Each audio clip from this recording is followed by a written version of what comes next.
And beginning the class, and we just started this class. Welcome whoever's listening on YouTube. Stop shaking your head, Sarah. So, one of the big recurring themes about grants is the expansion of federal power. And you'll see this so many places. You'll see not just with grants, but with other actions, is an expansion of federal power or an expansion of a specific branch of government's power. So let's kind of just wrap our heads around that. If I said the president uses an executive order, is that an example of executive power increasing or decreasing? Increasing, because he doesn't have to go through who for an executive order? Congress. Folks, if you understand that, you can blow FRQs out of the water. I'm kidding you. I'm not even joking. That has been an FRQ where they give you an example. How does the president increase federal power? Executive orders, or executive agreements, or the use of a president's War Powers Act. We haven't talked about that yet. But again, when you don't have to look for approval, it's always an expansion of power. Or when you can disregard someone's approval. Who can give me an example of that? Maybe not with the executive branch, maybe with the legislative branch. Two-thirds vote for going against the presidential veto. That's an expansion of congressional, legislative powers. Raise those hands, okay? So please make sure you understand that. And again, we're going to practice this more and more and more, but just please understand that they love talking about how the different branches work with each other. They love talking about how the federal and state governments work with each other, or maybe don't necessarily work as much with other. What type of grant would be expansion of state power? Yes, that is. You have no idea how much smarter you are by knowing that. It is so crucial that you understand that block grants is an expansion of state power. Okay? Because there's less restrictions. If I give you 20 bucks and I say, see you later, that's a huge expansion of your power. But if I say, here's your grocery list, here's 20 bucks, there's very little power with that. Very little flexibility. Okay? Brady, you got a question? Are you good? Sir? Somebody go. With the expansion of power, would a president signing or not signing a bill, is that an expansion of power? I wouldn't consider it an expansion of power because they've always had it. I would consider that an example of a president exercising his or her power and being involved in what process?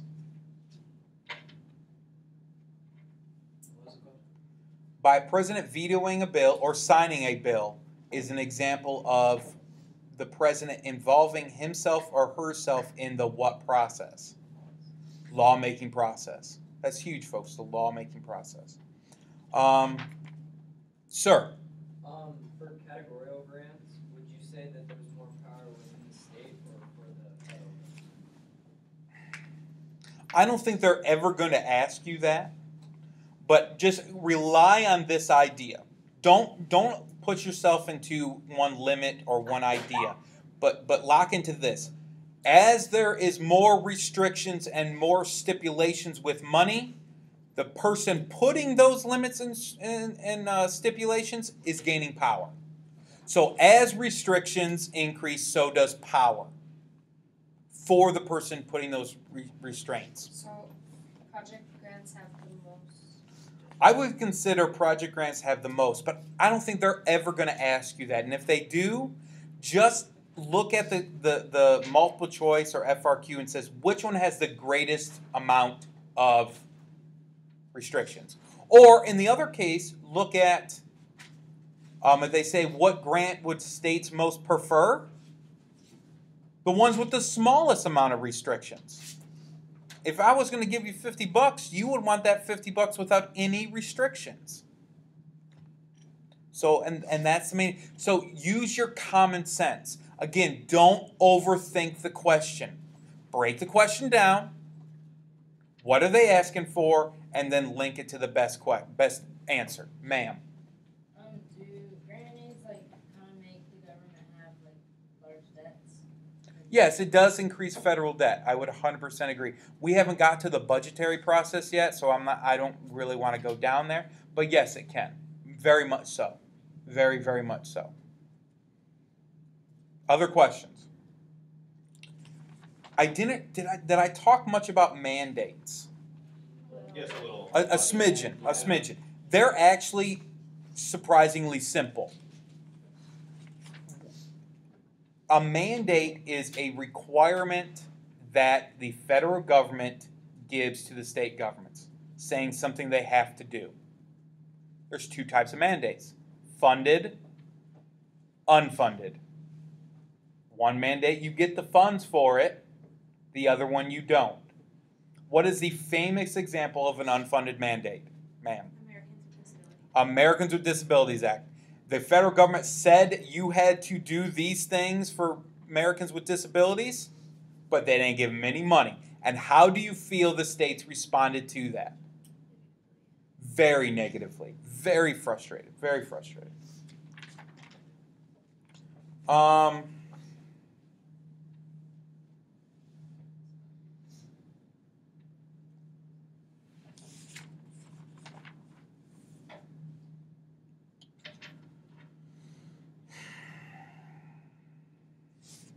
Trying to think how I want to say these types of things.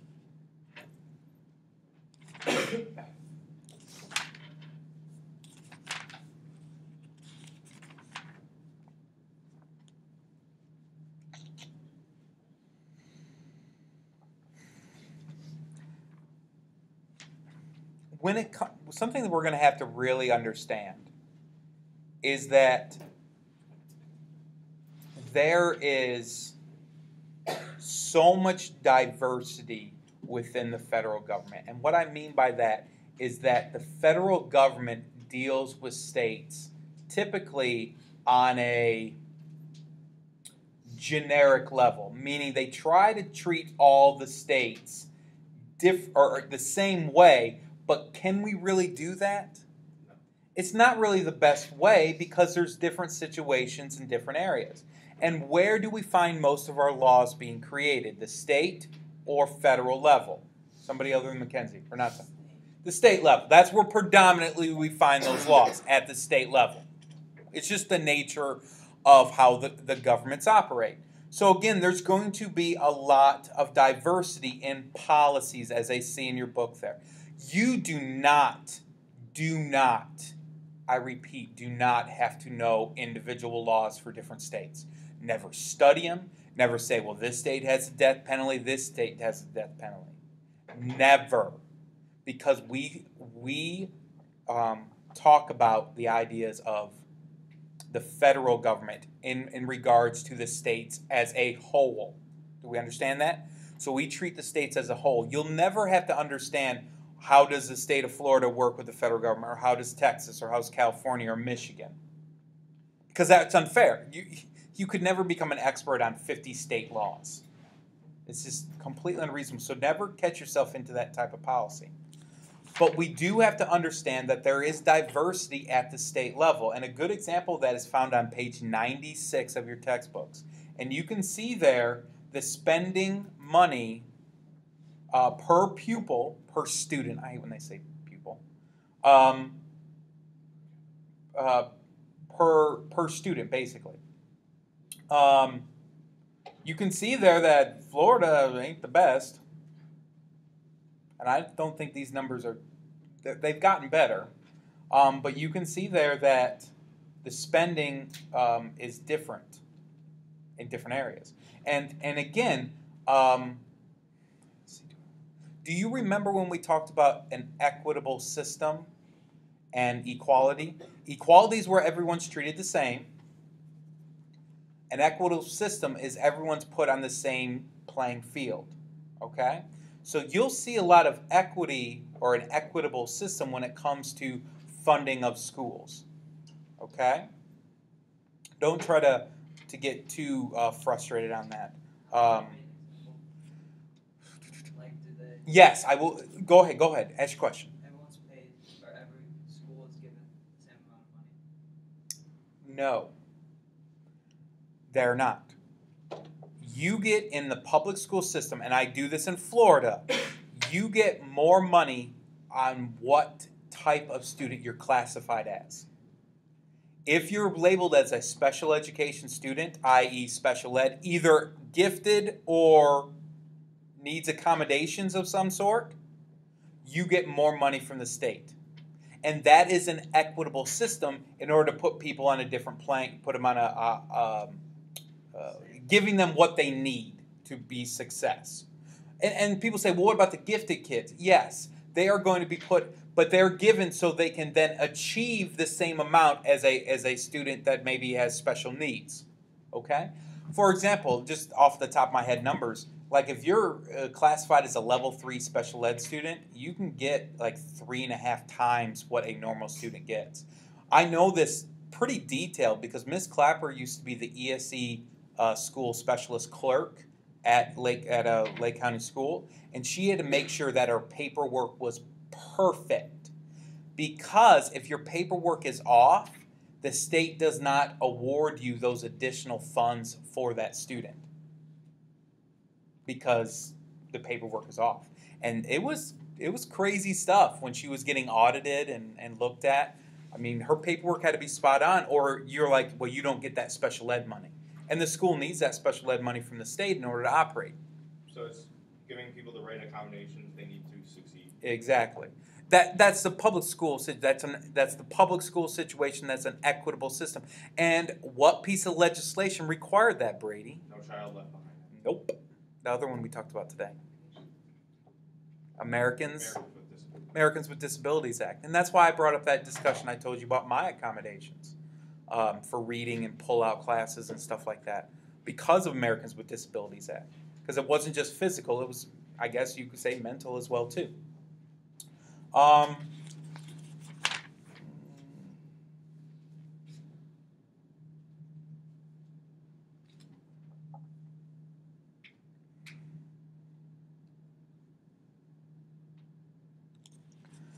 Another trend that we need to understand here, and the graph kind of does a nice job talking about that,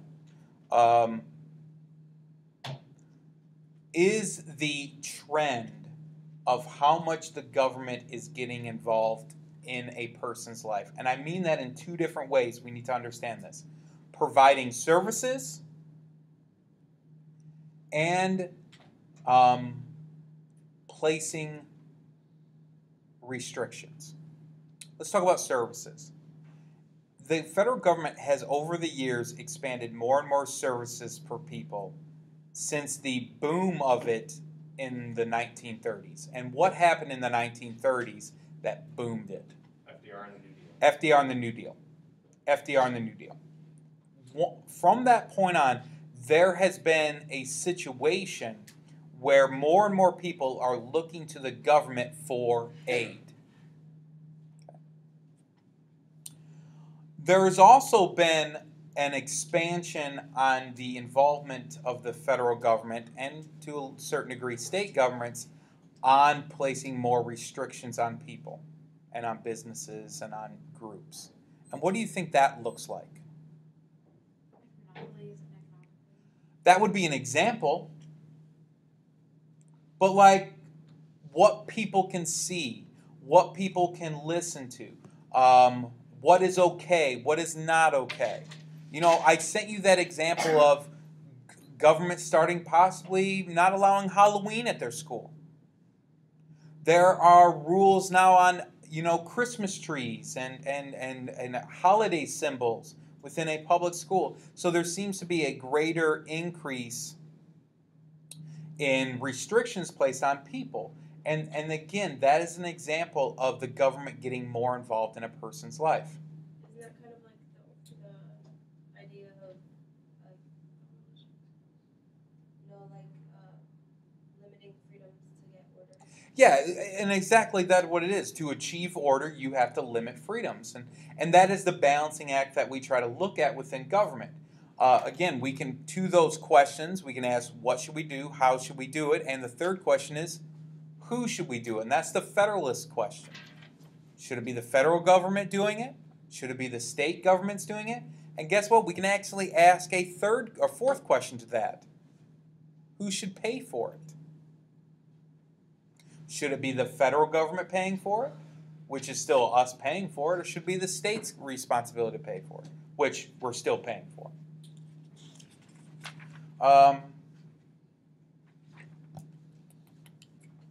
We will come back to more and more federalism as we get there. How would we feel about a Chapter 3 test Friday? Multiple choice. Yes. Yes. Will that still be in this grade book? Yes. It will be the last grade of this grade book. It's gonna be like the other one. It's going to be the exact same thing.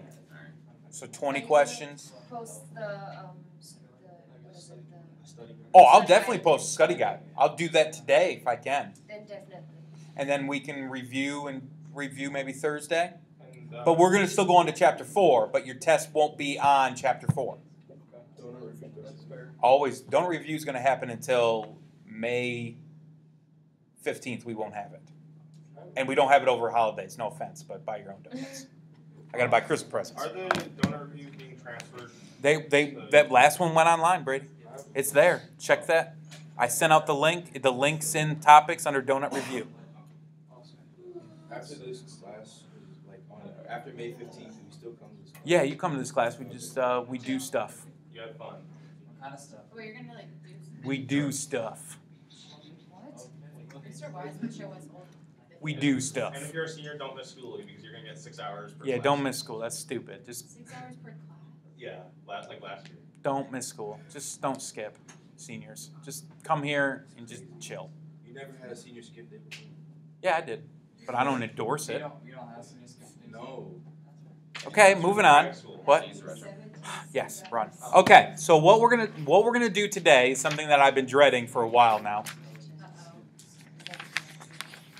I got to teach you, and there's no other good way to talk about it, so we're doing it. Look at this incorporation doctrine. You guys already know that stuff. We need to start understanding what it means to be a conservative and what it means to be a liberal. Whew. Okay, time to put on my good teacher hat because we're going to see how good I am at this. The best way to think, I'm trying to point the microphone so we can hear it better.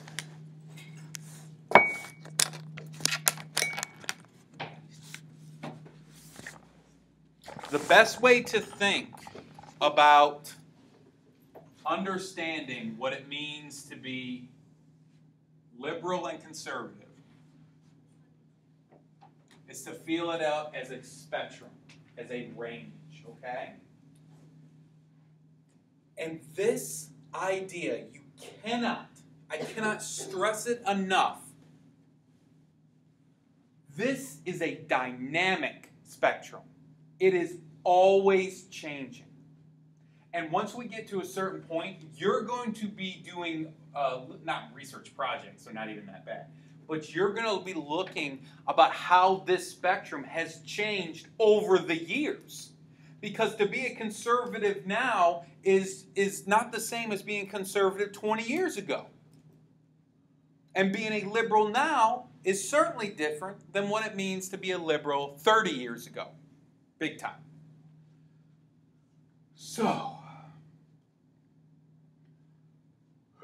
where do I start? I'm going to start with the simple stuff. If you hear, boy, someone's really on the right, they're on the right. Left is liberal, okay? Conservative.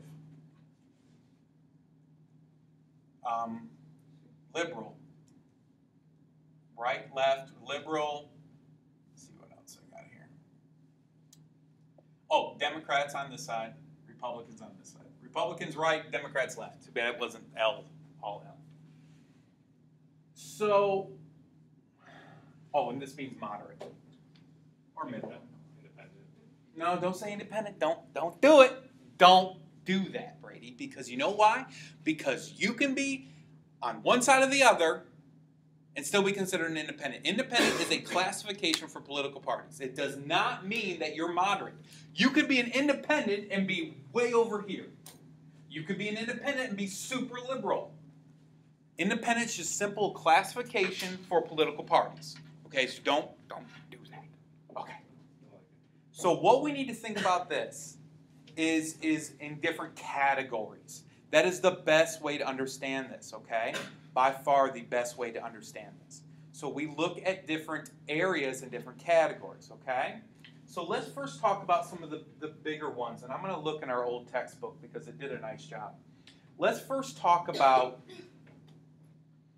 ideologies as a whole. And an ideology is simply the way you think about something, all right? So let's look at the types of governments. What are some of the types of governments? I'm writing this up from other class. Unitary. A unitary form of government? Nah, that's not a type of government. Unitary is just talking about it has a single house or single government. Like theocracy or. Nope. What about a republic, a democracy?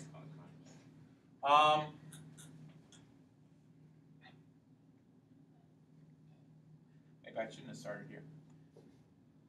We can't, well, I'm not going to start there because that's too difficult. Let's talk about economic systems. Let's do with that, economic systems. Give me some of them. There's really three big ones. Traditional economy, command economy, and market.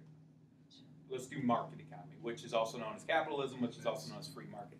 So where do you think we would find free market on this economy? Not all the way, though. Not all the way. Because there's still within a free market, there is still. So maybe free market is over here. Not tree market, free market. All right. So where would what's another one? Another economic system. A command economy, which we could classify more easily as communism. It's also mixed. There is mixed too, but not. Then we're splitting hairs there even more. Socialism. Socialism. Where do we find socialism? Left. More left. Not as far left as communism, but we do find it over there. Okay. Now, another thing that I want you to think about, and these aren't types of governments, but they're more of like classifications for governments. Do you ever remember reading, if you did, about totalitarianism and anarchy? Yeah. What's an anarchy? No government. No government. And the thing is, this is what the crazy part. When we think of anarchy, we think of what? Chaos. But could we have no chaos and have no government? Theoretically. Theoretically, yes. But if you talk to Hobbes, no. Where would we find anarchy? Somalia. No. I meant on the we would find it all the way to the right. So this would be anarchy. Anarchy. Because these conservative means conserve government power. That's the way so you'd see limited government power over here under conservatives, okay? Over here we find greater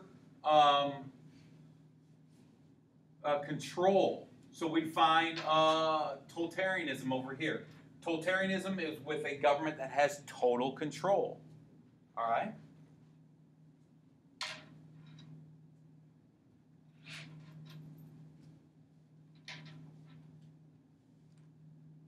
Probably find democracy somewhere right about here. And this means not a limited government, that means total control government, a control government. What happens if I said freedom versus order? Order would be More freedom for the conservative side. Okay. And then, now it's starting to get hard to understand. When we talk about liberals and conservatives, if I talked about censorship, to censor things, where do we want to find more censorship, Mackenzie? You want to say it, go ahead. To the right. Because where do we find strong religious feelings? To the right or left? So we have more censorship over here. But yet we have more freedom over here. But where does this freedom could be classified to? Freedom from government involvement. Intervention. Have I lost everybody yet? This is where it gets hard. Wouldn't there also be censorship on the left? Not really. Liberals don't want to censor. There really isn't so much censorship. With a liberal approach, you're not concerned about censorship. You're not. Free internet. Free internet. Well, not free as in money free, but free internet. They don't want censorship. That is very much a liberal mentality. Don't censor the internet. Have a free internet. There's a movement right now because I know there's a lot of conservative congressmen pushing. What was the name of that piece of legislation? Is that the one where they want you to pay for the No, it wasn't paying for it, but it was really hardcore censorship. Like Great Britain just limited a bunch of porn sites too. A lot of porn sites. Guys, we got to be mature during this conversation. I know, folks. Guys, we need to be able to mature on this. I understand that, but I know it's embarrassing. Stop. But again, there's a great deal of censorship, which is a much more conservative mentality. So you're not talking about just the U.S. political spectrum. No, I'm talking about the U.S. political spectrum. I would say the liberal mentality is less censorship. The conservative is more censorship because it's more associated with a religious foundation. Okay? What are some of the other topics? Let's keep bringing up topics so we can wrap our head around this. What do they want to censor? Pornography, movies, other things that are in conflict with what their form of morality, what they feel is right and wrong. That kind of censorship. So to the right would be more like. You gotta say it loud. So to the right would be more thinking with not sort of. It would be going by your own moral judgment. And yes, it would be going with your own moral judgment, and your moral judgment would be founded in Christian beliefs, and it would be. But the responsibility to have that type of censorship would come from the government to a certain degree. And if you understand that answer, you're a pretty smart kid. Because that was pretty confusing. But that's the best way I can explain it, to be completely honest. If you theoretically went more left than liberalism, that would be getting into censorship again. You're thinking about wrapping around, Brady. Don't do that. Don't do that. Just simplify. Keep it. I'm trying to keep this as simple as a complex issue. If you understand this, you're going to be in good shape. And this is why people say, that's why 50% of the Americans in this country are idiots. Just being honest. Because they label themselves as Republican or liberal or Democrat, and they have no idea what that means. They have no idea. Because I know this, because I remember sitting outside polling centers, voting, and I'm listening to them talk. So I'm this. I'm like, you're an idiot. And they're not an idiot because of their views. You're never an idiot. If you feel something passionately about something, good for you. Good for you. But make sure you label yourself accordingly. If you feel passionately about limiting government, about state-right government, that state should have the power of government. This is another one where states' rights are key. And that it's a limited federal government. So state power is important. Liberal federal power on the right. Over here, larger Fed Gov. Okay? So how exactly did the terms get flipped around? Was it something about like back in the 1800s? But you talking about a question that could take us years to discussed, that are still being argued about the history of these belief sets and stuff. So I'm trying to. There's whole documentaries on like how those And the thing is, folks, when you look at those documentaries and stuff, when you look at those books, you're going to see conflict. You're going to see people disagree constantly. There is no set way to think about this. But again, you have to be able to wrap your head around these general ideas about what a Democrat looks like, what does a Republican, what's a conservative, what's a liberal look like. What are some other topics that we can bring up, ma'am? Social issues, Like what? Be more specific. gay marriage. Gay marriage. Where would we find gay marriage? Is much more a liberal mentality. Gay. Let's just say gay rights, and that's for transgender. That's for everything. Yes, everything. But again, this is moving where? More to the middle. Isn't it? It used to be way over here, right? Always, you don't talk about gay rights, back in the 70s.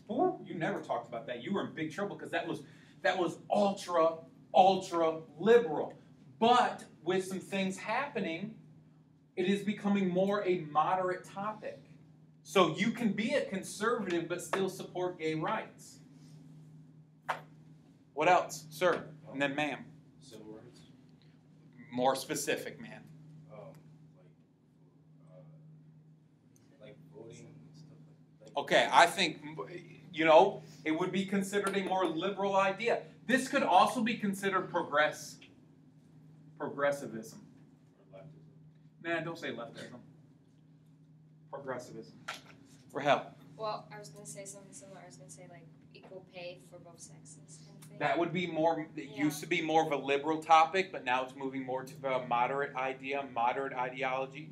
So when you label yourself, well, I believe in, equal pay for women, probably 30 years ago, that would be a liberal idea. But again, more and more people feel differently about it. Sir? When you below total control, what is that? Limited, control government. Total control government. Totalitarianism. Ma'am. Immigration. That's a hard one to place. We can't place it because there's different feelings on immigration. I mean, if you're ultra conservative, I guess you would kick all the immigrants out. Yeah, it's Trump. Kick them all out. Yeah, Trump. But Trump doesn't even know how to spell conservative, so I guess it doesn't matter. Sorry, I'm not trying to. I know I should be looking at my sign right now. Xenophobic. Yeah, whatever. He's moving on. You would argue that a liberal, again, I don't. That's getting into a tough one there because a liberal mentality would have a more open policy about open borders and stuff, but that is in conflict with what? Their ideas on order. But a more conservative approach would be harsher restrictions on immigration, but that's in conflict with what? Ideas of freedom. It's like a flip-flop on foreign policy. Well, don't see, then you're trying to label something a generality when you can't have a generality when it comes to ideologies. Learn it on a case-by-case subject. What about abortion? This one's easier. Yeah. Religious fundamentals, yeah. And a liberal mentality, free choice. Free choice. Or, I'm sorry, free choice. Pro-choice, sorry. I don't know why I said free. Pro-choice. Pro-life. But again, it's not that simple because there are people that are pro-life that believe in abortion in certain situations. Rape, incest, mother's health. But then there's some people that feel that you're pregnant, you have the child no matter what. But that would be like farther conservative. Maybe the pro-choice person's right here, but they believe in some forms of abortion. And maybe there's some pro-choice or pro-life people there, but maybe there's some pro-choice people that believe abortion is wrong after a certain point in the pregnancy. So again, it's not just like they're all the way to the left or all the way to the right. They can fall anywhere in this spectrum. And it's changing dynamically. Another topic. Gun rights. Conservative. Limited gun rights. NRA, National Rifle Association, incredibly conservative group. Incredibly conservative. Because conservatives and why they're called conservatives, because the government should conserve its power. It should not flex its power. So that's where the idea is conservative comes from. Gun control. There shouldn't be gun control. We should work on controlling the people. It's the idea people don't, guns don't kill people kill people mentality. But then the liberal mentality would be like, well, if we didn't have guns, we wouldn't have gun violence. So that's the more liberal. But again, and in order to get rid of the guns, what must you have more of?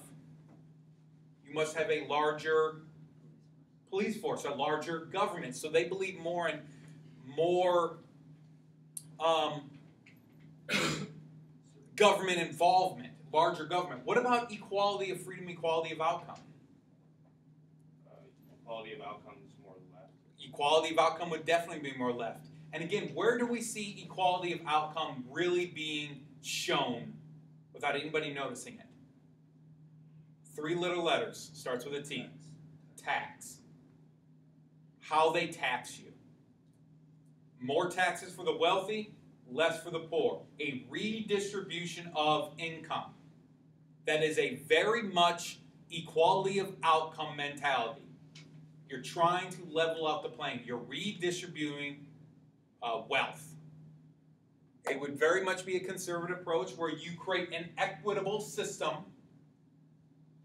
where everyone's treated the same and it's up to you on whether you're successful or not. Okay? How we doing? If you can learn this in one day, you're smarter than me.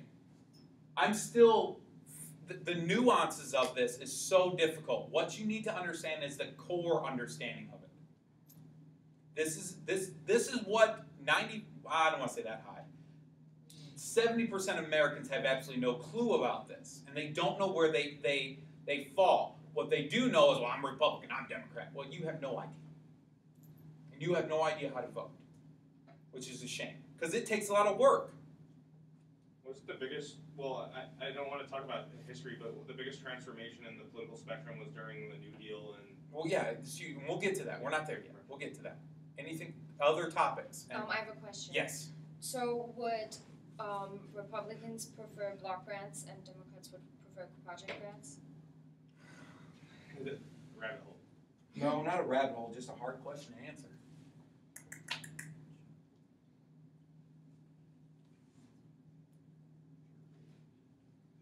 In theory, yes. A Republican would prefer more block grants over them because it's giving more power back to the states. But that's not how they would exercise that conservative mentality. They would just make sure that the states are in a position where they can help their citizens the most. That makes sense. You're pretty smart. They would just want more responsibility to fall upon the states than on the federal government. That's a conservative approach. But they would also want limited programs too, so not as many programs. So they would be like, we'd rather not have any grants at all, but if we have to have grants, we'll have grants. We want grants that put the responsibility to govern onto the hands of the state. Boy, I sure hope this was still recording. Okay, we're good. We're good. And then, like, Miki, think about your question, now I'll come back. So this is a little bit, tiny bit off topic, but on the, let's say the global scale of things, you know how there's like a global U.S. scale? government and politics, just keep that in mind. Okay. Like, let's say there's complete anarchy, like freedom, no government on this side, and then like complete control government. on the other. Totalitarianism, yep. Where does the range of Democratic and Republican go on there? Like, out of the entire zero? Well, Would they be really close together, or it would be, they wouldn't be really close together, but then you could throw in the other ones too, like libertarian. Don't get confused by this one. Libertarians, what do they want? Like, very limited government. Very limited government. And everyone gets that confused with a liberal. Libertarian wants basic services. Fire, police. Done.